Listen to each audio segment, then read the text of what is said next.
ఎవరో ఒకరిని పట్టుకొస్తారు కదా, చిన్నప్పన్న ఆయన పట్టుకున్నారు. పట్టుకుని ఏప్రిల్ మాసంలో మేలో విచారణకు పిలిచారు. జూన్ 6వ తారీఖు వచ్చాడు. ఆయన్ని సిట్ వారు విచారించి అయ్యో రాసేసుకున్నారు.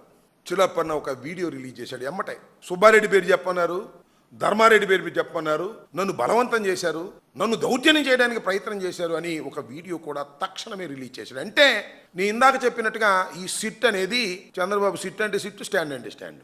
పిలవటం, సుబ్బారెడ్డి పేరు చెప్పు, జోగి రమేష్ పేరు చెప్పు, అమ్మడు రాంబాబు పేరు చెప్పు, ధర్మారెడ్డి పేరు చెప్పు, చెప్పకపోయావని కేసులో పెడతాం, కొడతాం అవసరం అయితే అనేటువంటి పద్ధతుల్లో వ్యవహరించి ఈ చిన్నప్పని ఆ రోజున చెప్పించడానికి ప్రయత్నం చేశారు.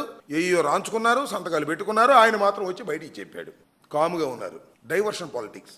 ఇప్పుడైనా ఏదైనా పెద్ద ఇష్యూ ఆంధ్ర రాష్ట్రంలో జరిగిందనుకో, గూట్లో నుంచి తిరుమల తిరుపతి దేవస్థానం లడ్డు బయటికి తీస్తాడు, నెయ్యి తీస్తాడు. వాళ్ళ అబ్బాయి ఆయన ఇద్దరు కూడా మళ్ళీ ఈ మధ్యన తీశారు.